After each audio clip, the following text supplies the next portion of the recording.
이번 주 우리 요절이 에스겔 44장 23절입니다. 거기서 거룩한 것과 속된 것, 부정한 것과 정한 것, 이런 내용인데 한번 같이 암송하겠습니다. 내 백성에게 시작. 내 백성에게 거룩한 것과 정한 것의 구별을 가르치며 부정한 것과 정한 것을 구별할 줄 알게 하며, 분별하게 할 것이며, 거기서 구별과 분별이라는 단어를 꼭 기억하십시오. 구별과 분별. 그래서 에스겔이 포로로 잡혀갔습니다. 잡혀갔을 때 고국 남왕국은 성벽도 무너지고 성전도 무너졌습니다. 그래서 포로된 백성들에게 소망의 말씀을 주고 있는데 그 소망의 말씀 가운데 한 가지가 예루살렘 성이 다시 재건되고 그 안에 성전이 다시 선다는 것입니다. 성전은 하나님의 임재의 상징입니다. 그래서 이제 하나님께서 너희와 함께 하실 것이다. 그런 소망의 말씀을 전하고 있는 것이죠. 그리고 그 성의 이름을 여호와 삼마. 그래서 하나님이 거기 계시다.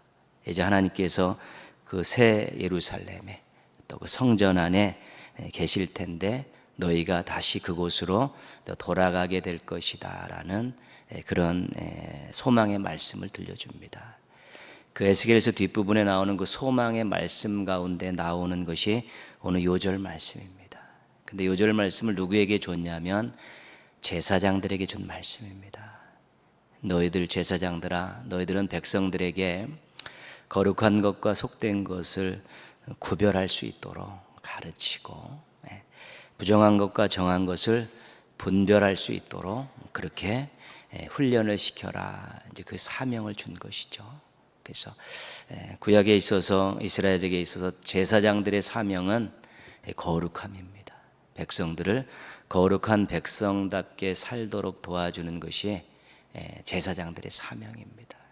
그러면 하나님께서는 택한 백성들에게 무엇을 요구하시냐면 거룩을 요구하시는 것입니다.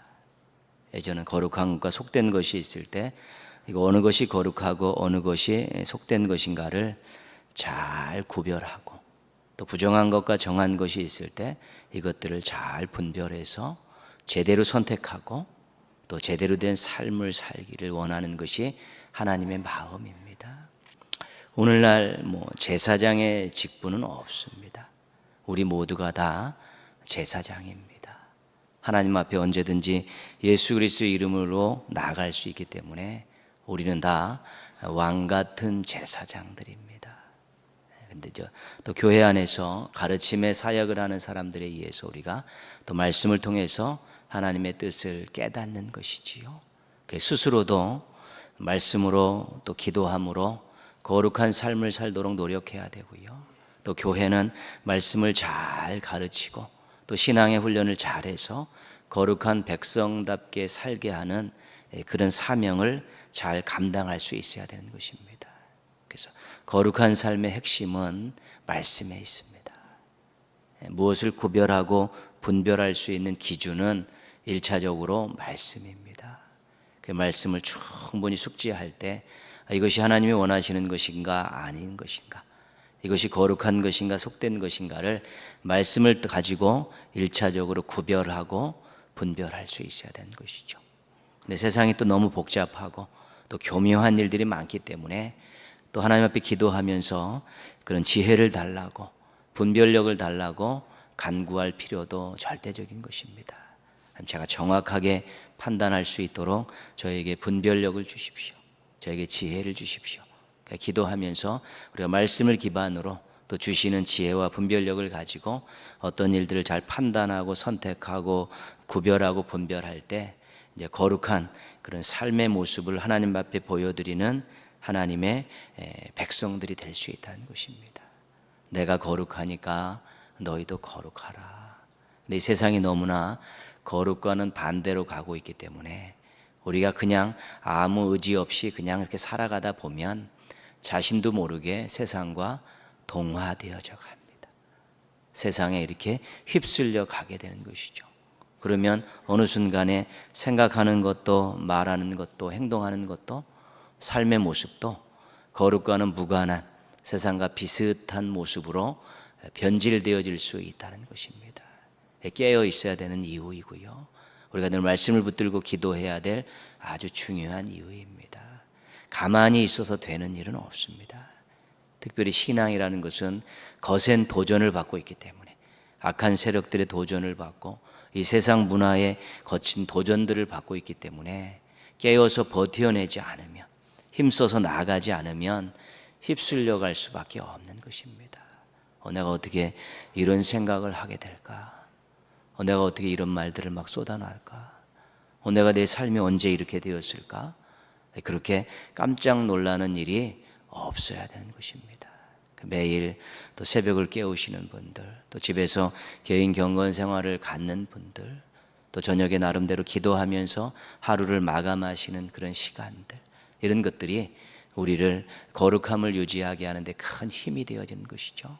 신앙의 좋은 습관이라는 것이 그래서 중요한 것입니다. 그래서 새벽 기도가 중요한 것이고요. 개인 경건 생활을 갖는 것이 굉장히 중요한 것입니다. 왜냐하면 하나님께서 거룩한 백성들을 요구하시기 때문에, 택한 자녀들이 거룩하게 사는 것을 기뻐하시기 때문에, 하나님이 원하신다면, 하나님이 기뻐하신다면 우리는 수고해야 합니다. 노력해야 되는 것입니다. 그것이 정당한 것이죠. 그래서 항상 우리가 거룩한 삶을 살 때 하나님이 기뻐하신다, 거기서 끝나는 것이 아닙니다. 거룩한 삶을 사는 그 자리, 또 그 심령에는 성령님께서 역사하시는 것입니다. 그래서 새로운 은혜들을 경험하고 자신의 신앙의 성장을 경험하고 또 세상을 이겨가는 즐거움을 맛보고요, 또 하나님이 주시는 귀한 복들을 받을 만한 자격들을 획득하게 돼서 이 거룩한 삶이 자신의 신앙과 삶을 점점 풍요롭게 하고 더 성장시키는 놀라운 성령님의 역사를 경험하는 아주 좋은 통로가 되는 것입니다. 하나님께 거룩함을 통해 기쁨을 드리면 하나님은 거룩함을 통해서 우리들로 하여금 놀라운 일들을 경험하며 살 수 있도록 도와주시는 것입니다. 모쪼록 거룩한 백성으로 부름받았다는 것 꼭 기억하시면서 거룩한 백성답게 살아야겠다. 그래서 말씀을 통해, 기도를 통해 거룩한 것과 속된 것, 부정한 것과 정한 것을 잘 분별하고 또 구별해서 또 거룩한 삶의 모습을 통해 하나님을 기쁘시게 해드리고요, 또 거룩을 통해 주시는 하나님의 놀라운 은혜와 능력을 경험하며 살아가는 우리 행복한 주의 종들 되시기를 주님의 이름으로 축복합니다. 사도 바울이 이방 지역에 복음을 전했습니다. 그래서 많은 사람들을 생명의 길로 인도했습니다. 그리고 가는 곳에 교회들을 세웠습니다. 그래서 그 교회를 통해 또 복음을 전하게 하고 거기서 말씀으로 훈련시켜서 많은 일꾼들을 배출하고 또 세상을 변화시킬 수 있는 성숙한 신앙인들을 배출했습니다. 이 두 가지 일들이 얼마나 귀한 일인지 모릅니다. 그런데 거기다 또 한 가지, 사도 바울이 그 사역하는 가운데 한 일이 한 가지 있는데, 그게 바로 구제 헌금을 걷어서 예루살렘 교회에 갖다 주는 것입니다. 개척한 교회들에게서 구제 헌금을 잘 걷어서 그것을 예루살렘 교회에 갖다 주면 예루살렘 교회가 선한 사업에 힘쓰면서 그때 흉년이 들어서 어려운 그런 많은 성도들과 이웃들을 돕는데 그 협력을 한 것입니다. 사도 바울의 사역을 보면 복음을 전하고 교회를 세워서 일꾼들을 세우고요, 또 그리고 구제 헌금을 전달하면서 또 그런 이웃에 대한 부분들을 잘 감당했던 것이죠. 우리 교회가 세 가지 늘 기도하면서 준비하고 있고 그 기반 위에서 지금 모든 것들이 돌아가고 있지 않습니까? 훈련사랑, 생명사랑, 이웃사랑. 이것이 교회의 중요한 사명입니다. 훈련 사랑을 게을리하게 되면 성숙한 성도들이 나오지 않고 하나님 기뻐하실 만한 일꾼들이 배출되지 않습니다. 그러면 미래가 없습니다. 교회는. 네, 그렇죠. 교회 학교도 그 한 부분이기도 한 것이고요. 생명사랑 복음을 전하죠. 또 오르바를 찾아서 함께 협력하면서 한 생명들을 주님 앞으로 인도하는 그런 일들입니다. 그럼 교회가 천천히 성장하더라도 믿지 않는 사람들을, 낙심한 자라들을 세워서 그렇게 성장하는 것이 좋습니다. 막 수평이동으로 갑자기 막 몰려 들어오면 그 성장이라고 할 수 있지만 문제가 굉장히 많습니다. 우리가 감당할 수 있느냐?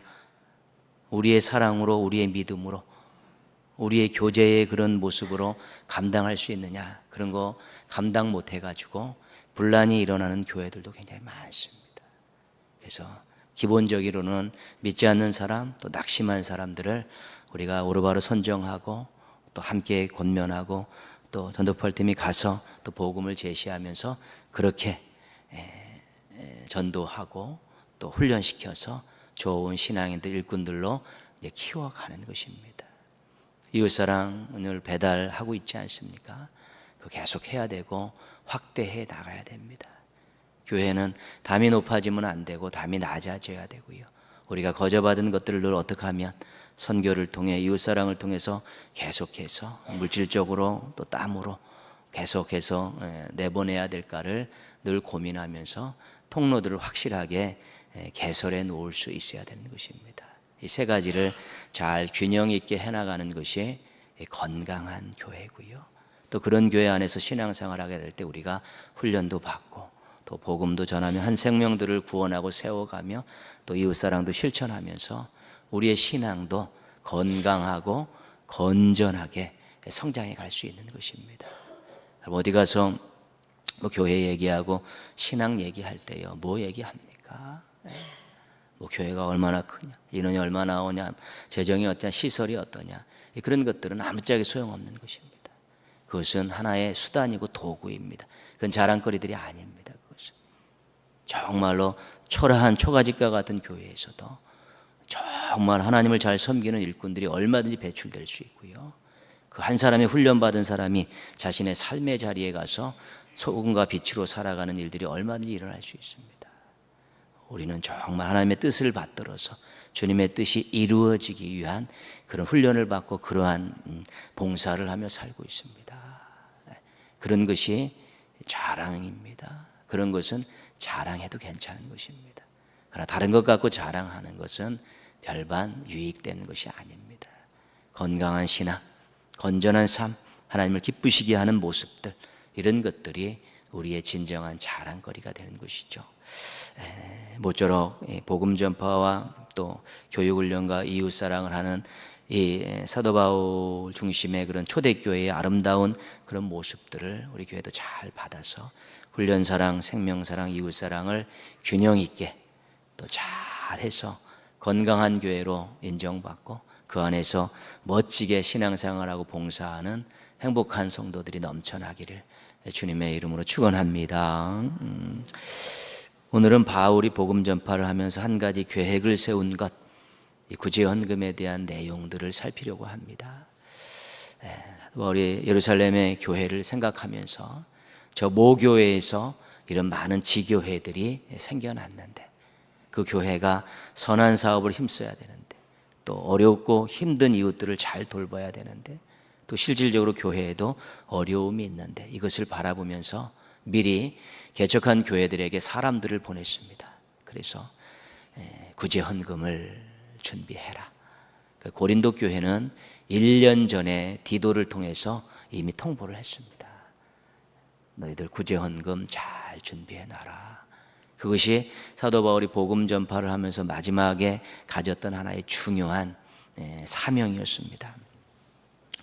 이 구제헌금에 관한 것을 교회들에게 다 통보해 놓고 그가 한 가지 강조한 내용은 뭐냐면 미리 준비하라는 것입니다. 내가 도착했을 때 그때 막 엉겹결에 걷어가지고 줄 생각하지 말라는 것입니다. 미리 잘 준비하라는 것이죠.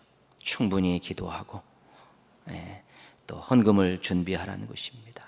다급하게 닥쳐서 하는 것들은 별로 의미가 없으니까 미리미리 잘 준비하라는 것이죠. 왜 미리 준비하라고 합니까? 사랑의 마음을 잘 담으라는 것입니다. 물질만 보내지 말라는 것입니다. 사랑의 마음도 담아 보내라는 것입니다. 그리고 받은 은혜를 생각하면서 정성껏 준비하라는 것입니다. 그래서 구제헌금에 대해서 너들 준비 잘해라. 물론 먼 거리에 대한 부분도 있지만 미리미리 잘 통보해서 정말로 사랑의 마음이 담겨진 받은 은혜를 생각하면서 기쁘게 드릴 수 있도록 잘 준비하라고 그렇게 준비 기간들을 충분히 주고 그 부분에 대해서 당부하고 또 당부했습니다. 고린도후서 9장 7절 한번 가시면요, 그 구제헌금에 대한 그 내용을 고린도 교회에다가 가르쳐준 내용을 우리가 볼 수 있습니다. 고린도후서 9장 7절 바로 좀 뒤에 가면 있는데요, 같이 한번 읽겠습니다. 각각 그 마음에 정한 대로 할 것이요 인색함으로나 억지로 하지 말지니 하나님은 즐겨내는 자를 사랑하시느니라 그랬죠. 미리 기도하면서 정하라는 것입니다. 우발적으로 했다가 후회하기도 하죠. 헌금은 우발적으로 하면 안 됩니다. 기도하면서 본인의 마음으로 딱 정해서 해야 나중에 뒤탈이 없는 것입니다. 딱 정해, 내가 이 정도는 감당할 수 있습니다. 그런 마음으로 딱 정해서 하지 않으면 억지로 하거나 인색함으로 할 수 있다는 것입니다. 그래서 기도하면서 정말 자기가 흔쾌히 할 수 있는 정한 부분을 내야지, 그냥 억지로 눈치 보면서 하거나 또 인색함으로 하는 것 별로 하나님이 기뻐하시지 않는다는 것입니다.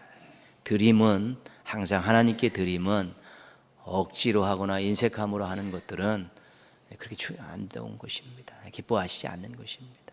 그래서 찬양을 드리든지 영광을 드리 예배를 드리든지 예물을 드리든지 다 마찬가지입니다. 정말로 하나님 앞에 즐거운 마음으로 드릴 수 있고 자발적으로 드릴 수 있는 게 거기에 헌금의 중요한 포인트가 있는 것입니다. 드렸다는 것이 중요한 것이 아니라 어떤 마음으로 드렸냐가 중요한 것입니다. 드렸으면 그만이다라는 그것은 헌금의 자세가 아니고 드림의 자세가 아닙니다. 기도하고 준비해서 잘 준비해서 정해서 즐거운 마음으로 드릴 때 거기에 성경에 아주 헌금의 중요한 그 받으심의 역사가 일어나는 것이죠. 그래서 너희들 미리 준비해라, 정해라.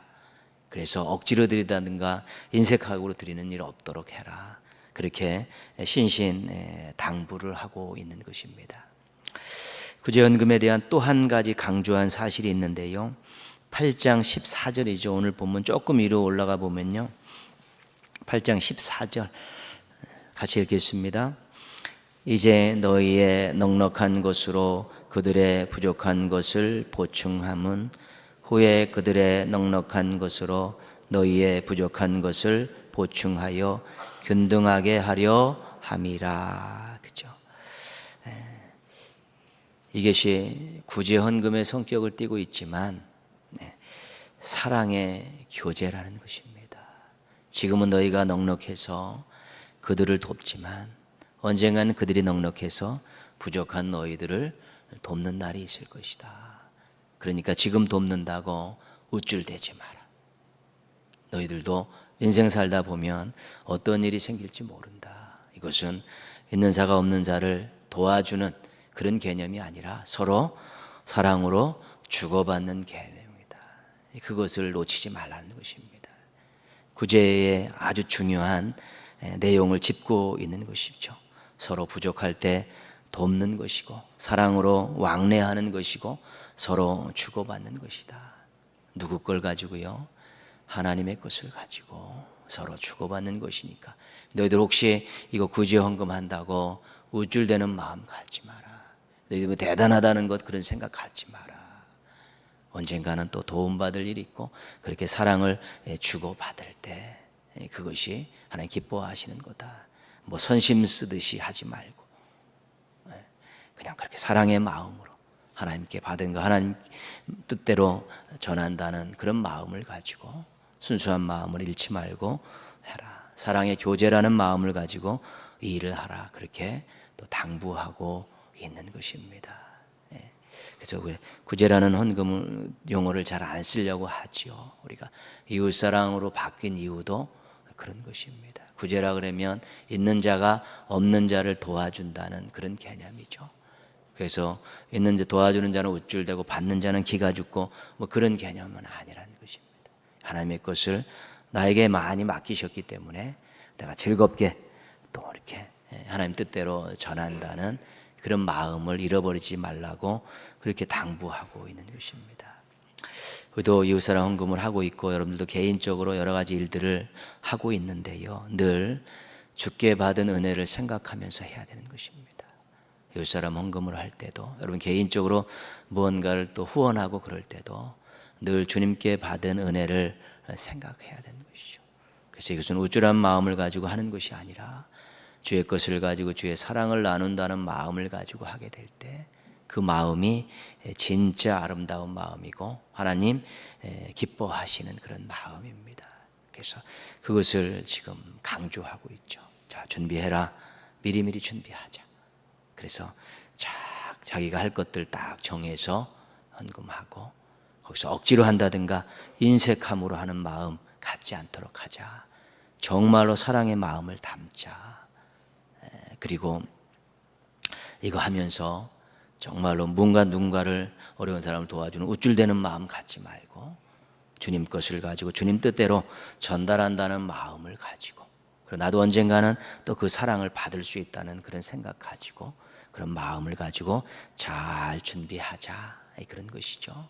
그래서 우리들도 그런 이웃사랑 헌금이나 개인적으로 돕는 일을 할 때요 늘 그런 마음 가지고 즐거운 마음을 가지고 자기의 후회하지 않도록 자기 형편에 맞게 딱 일정 정하고요. 조금 높아진 마음이나 우쭐대는 마음이 아니라 주님의 받은 것을 주님이 맡겨주신 것을 사랑으로 나눈다는 마음을 가지고 하게 되면 거기에 즐거움이 있고 거기에 또 복이 있는 것입니다. 거기에 또 행복이 있고 그런 것이죠. 우리 또 이웃사랑 헌금을 통해 사랑의 손길을 통해 이 나누는 일들 제가 귀한 마음 담아서 잘 준비해서 하셔서 우리 하나님께 기쁨을 드리고 더 많은 사람들에게 주님의 사랑을 전하며 살아가는 우리 축복의 통로, 사랑의 통로들 되시기를 주님의 이름으로 부탁드리겠습니다. 오늘 말씀은 그 교회가 준비해 놓은 헌금을 거두어 전달하는 일을 맡은 일꾼들에 대한 내용입니다.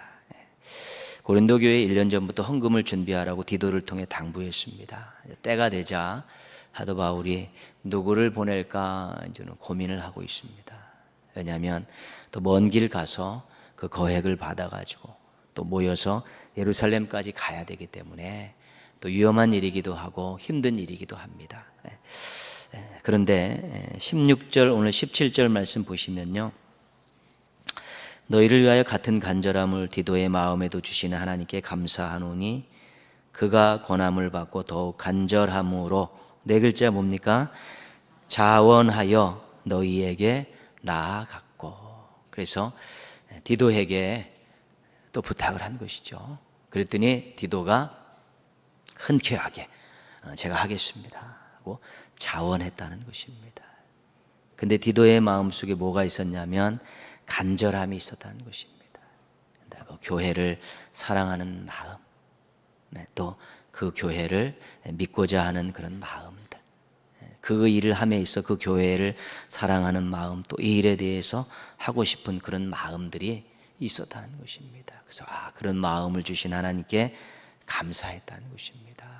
왜냐하면 안 하겠습니다, 못 하겠습니다. 그러면 또 다른 사람을 찾고 더 시간이 지체될 텐데 디도의 마음에는 그 일이 얼마나 중요한 일인 줄 알았고 그 일을 하는 그 교인들 교회를 사랑하는 마음이 있었기 때문에 제가 하겠습니다. 그리고 디도가 나섰다는 것입니다. 주의 일 하면서 가장 귀한 마음이 자원입니다. 자원하는 마음입니다. 자원하는 것은 하고 싶다는 것입니다. 힘들어도 어려워도 하고 싶다는 마음이 자원하는 마음입니다. 자원하는 마음은 해야 한다는 것입니다. 받은 은혜를 생각하면 내가 해야 된다는 것입니다. 주님이 맡겨주신 귀한 일이기 때문에 내가 해야 된다는 것입니다. 그것이 자원입니다. 하고 싶다, 해야 한다. 얼마나 힘들고 어려워도 하고 싶다. 이건 수고가 되고 희생이 돼도 해야 한다. 그런 마음에서 이 자원함이 나오는 것입니다. 이 자원하는 마음은 막을 수 없고 자원하는 일꾼들은 정말로 마다할 수 없는 것입니다. 그래서 주의 일을 하는 일꾼들에게 있어서 이 자원함 가장 중요한 것이죠. 그래서 자원하는 일꾼이 많은 교회가 건강한 교회고 미래가 있는 교회입니다. 계속해서 권면하고 퇴짜하고 권면하고 퇴짜하고 그러면 참 힘도 빠지고 어렵고 그렇습니다. 그래서 우리 교회는 자원함이 참 많아서 좋습니다. 제가 와서 오늘까지 이렇게 여러 가지 많은 하고자 하는 일들 또 만들어진 선교 기관들 보면 제가 지시한 내용은 한 건도 없습니다. 모든 선교 기관들, 모든 신앙적인 프로그램 말고 여러 가지 많은 만들어진 것들, 내용들은요, 제가 이걸 하십시오라고 해서 한 적이 거의 없습니다. 전부 이렇게 준비됐으니까 허락해달라고 당에 올라와서 그래서 그런 선교 기관들이 다 만들어진 것이죠. 제가 뭘 만들으라고 이야기한 적 한 번도 없습니다. 그러나 자생적으로 만들어 갖고 일꾼들이 세워서 가니까 그러니까 이렇게 오래 지속되는 것입니다. 자원함으로 시작하면 오래 지속될 수 있습니다. 그러나 시켜서 하면 안 되는 것입니다. 얼마 되지 않아서 시킨 사람들 원망하고 불평하고 그런 게 굉장히 많습니다. 자원함으로 되어진 일들이 지금 교회의 근간을 이루고 있기 때문에 이것이 어렵고 힘들어도 계속해서 명맥을 유지해 가는 것입니다. 그것이 우리 교회의 저력이고 그것이 좋은 전통입니다. 그래서 무언가를 마음이 맞는 분들과 함께 무언가를 하고 자원하면 얼마든지 하실 수 있습니다. 그걸 통해서 교회도 유익을 얻고 또 참여하는 일꾼들도 힘을 얻고 또 하나님 기뻐하시는 일들을 감당하는 교회가 되어질 수 있는 것이지요. 자원함이 큰 재산입니다. 교회에. 우리 교회가 참 자원함이 좋은 자산으로 또 좋은 전통으로 많이 남았으면 좋겠습니다. 그래서 건강한 모습으로 주님 오실 때까지 즐겁고 기쁘게 헌신하는 그런 교회를 만들기 위해서 우리 함께 노력하기를 부탁합니다.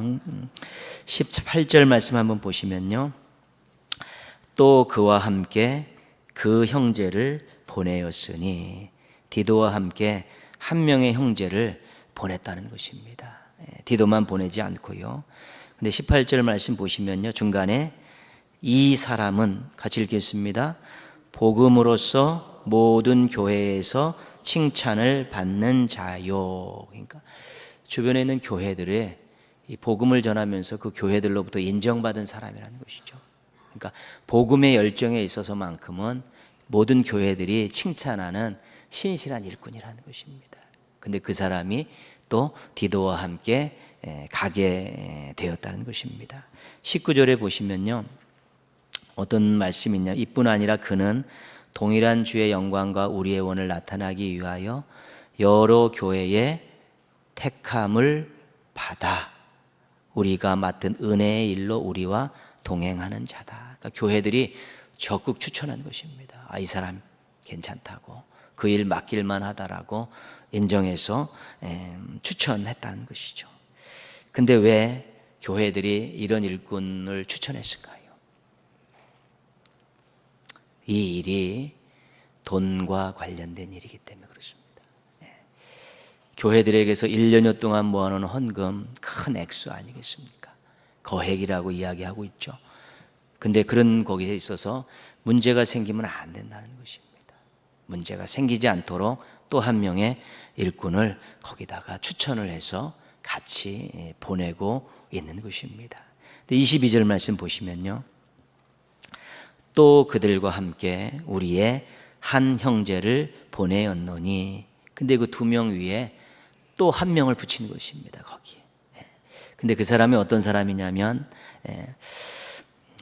우리는 그가 여러 가지 일에 간절한 것을 여러 번 확인하였거니와 이제 그가 너희를 크게 믿음으로 더욱 간절하니라. 간절함이 있는 사람이라는 것이죠.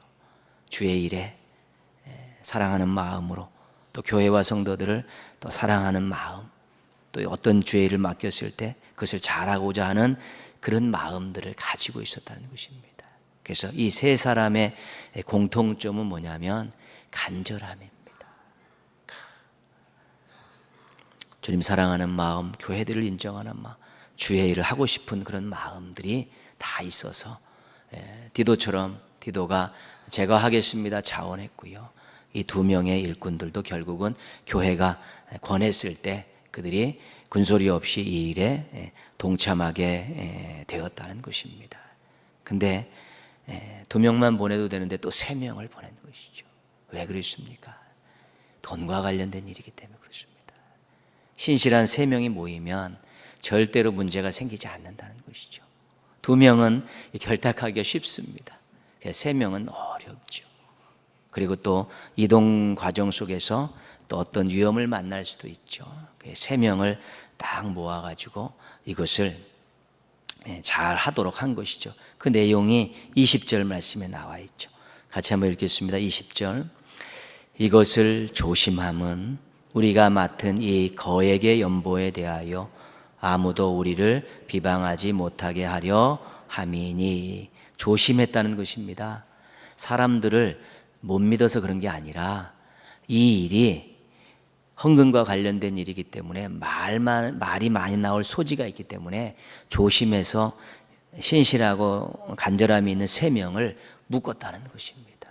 거기서 보면 뭐라 그랬습니까? 우리를 비방하지 못하게 하려 한다. 왜 그렇게 됐냐?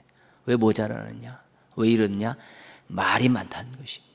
근데 이 신실한 디도와 이 세 명의 사람을 딱 묶어 보내면 누구든지 여기에 대해서 할 말이 없다는 것입니다. 믿을 만한 사람들, 인정할 만한 사람 세 명이 묶어가지고 같이 가니까 그렇게 단도리를 한 것입니다. 그래서 항상 어떤 일을 할 때요, 때로는 그 일이 중요하기 때문에 여러 사람들이 이렇게 같이 해야 될 필요도 있는 것이죠. 그러면 나를 못 믿냐? 그런 개념이 아니라 이 일이 잘 돼야지 시험거리가 없으니까 서로 협력해서 서로 의지해서 그렇게 잘 하면 되는 것입니다. 혼자도 할 수 있습니다. 그러나 두 명, 세 명과 같이 보내서 이 일이 만약에 빠그러지면 교회들도 정말 엉망이 되고 예루살렘 교회도 헌금을 한 교회들도 문제의 소지가 많고 이 일로 네가 잘못했냐 내가 잘못했냐 따지기 시작하면 완전히 시험거리가 되니까 미리 이렇게 단도리를 잘 하고 있는 것입니다. 누구나 시험은 당하는 것입니다. 그러나 그것을 이기느냐 못 이기느냐, 가볍게 앓느냐 심하게 앓느냐, 그 차이가 있는 것이죠. 우리 누구도 그런 부분의 유혹과 시험에 있어서 자유로운 사람들은 없습니다. 이것은 분명히 인정해야 되는 부분입니다.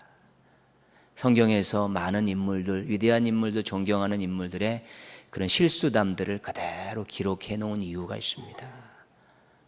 성경은 인물을 이야기하면서 영웅이라고 이야기하지 않습니다. 연약한 자들이라고 이야기하고 있습니다. 아브라함이 아내를 누이라고 속이지 않았습니까? 다윗도 바세바 문제로 걸리지 않았습니까? 야곱 사기치지 않았습니까? 다 연약한 존재들인데 실수를 하며 살아가는데 그래도 하나님 믿고 의지하며 약속을 바라보게 될 때 하나님께서 사용하시는 것이죠. 우리들 다 연약하고 약점이 있고 허점이 있습니다. 실수도 있습니다. 그런 것들을 자꾸 딛고 시행착오를 해가면서 그러기 때문에 하나님을 의지해야 된다고, 그렇기 때문에 신실한 사람들이 함께 모여서 일해야 된다라는 그런 겸허함을 가질 때 문제의 소지들을 줄일 수 있고 우리 스스로들도 실수를 줄일 수 있고 시험을 이겨낼 수 있는 또 귀한 기회들을 마련할 수 있게 되는 것입니다. 그런 겸손함을 가지고 어떤 일을 함에 있어서 실수의 여지가 있고 시험의 여지가 있을 때 좋은 일꾼들과 함께 일하면서 그것들을 미연에 방지할 수 있으면, 나는 이런 부분에 약한데 또 누구는 그런 부분에 강하니까 또 같이 어우러져서 하면 문제를 줄일 수 있는 것입니다. 그렇습니다. 근데 오늘 3명 중에 2명은 이름을 밝히지 않았습니다. 무명의 일꾼들입니다. 근데 이 신실함의 정도를 통해 볼 때는 이름을 밝혀도 충분한 사람들입니다. 다른 사람들 이름을 밝혔던 신실한 바울의 동역자들과 못지않은 사람들인데도 이 사람들 이름을 밝히지 않았습니다. 그래서 이름이 나느냐 안 느냐가 중요하지 않습니다. 하나님께서 다 알고 계시기 때문에 그렇습니다. 때로는 이름도 없이 빛도 없이 섬기는 것이 더 좋을 때도 있습니다. 왜냐하면 자기가 작고 우쭐대는 마음이 생겨 교만한 마음이 생길 때는 또 무명으로 일하는 것도 괜찮은 것입니다. 그래서 성경에 실은 이름이 언급되지 않은 사람이 더 많죠. 엄청 많죠. 그러나 이름을 언급한 사람들은 나름대로 그 어떤 그런 일어난 일들, 받은 은혜 사건들을 조금 더 잘 알리기 위해서 이름이 언급된 것이죠. 그들이 무명의 사람들보다 대단하기 때문에 그런 것은 아닙니다. 이 나라의 역사에서도요, 전쟁도 치르고 엄청나게 많은 고난을 겪지 않았습니까? 그렇지만 무명으로 피 흘린 사람들이 훨씬 많고 실은 그 피 위에 이 나라의 역사가 계속 이어진 것 아니겠습니까? 이름도 없이 빛도 없이 피 흘렸다가 지금 그 후손들이 그런 보상도 받지 못하고 대우도 받지 못하는 일도 굉장히 많지 않습니까? 그래도 우리 신앙인들은 하나님께서 다 알고 계시고 하나님께서 다 기억하신다는 그 한 가지 믿음 가지고 이름이 나든 이름이 없든 앞에서 하든 뒤에서 하든지 최선을 다하는 것입니다. 왜요? 은혜를 받았기 때문에요. 또 사명을 받았기 때문에요. 때로는 실수할 수 있습니다. 그러나 그거 다시 절치부심하고 또 일어나서 하나님께 매달리면서 하나님 주의 일하고 싶습니다. 하나님 이름도 빛도 없이 일하고 싶습니다라고 자꾸 자원하면서 하나님 앞에 매달리게 될 때 새로운 미래에 또 귀한 역할을 감당하는 하나님 나라 일꾼으로 쓰임받을 수 있게 되는 것입니다.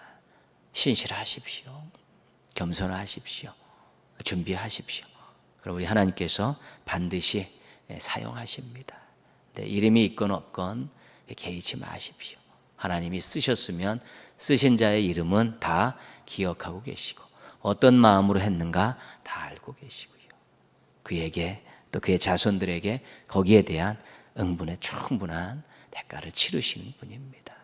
거저 일시키시는 분이 아니라는 것이죠. 선 은혜를 주시고 먼저 복을 주시고 또 사명 주시고 일 잘하면 또 잘했다고 주시고 아니면 그 자녀들에게도 주시고 그러면서 우리를 사용하시고 존귀히 여기시는 분이 바로 우리의 하나님이시라는 것입니다. 그래서 우리는 행복한 일꾼입니다. 우리는 고귀한 일꾼입니다. 그런 자긍심이 있어야 되는 것이죠. 신실함으로 인정받고 간절함으로 인정받아 이름도 없이 빛도 없이 또 하나님을 잘 섬기는 또 멋진 주의 종들로 살아가시기를 주님의 이름으로 축원합니다. 아멘.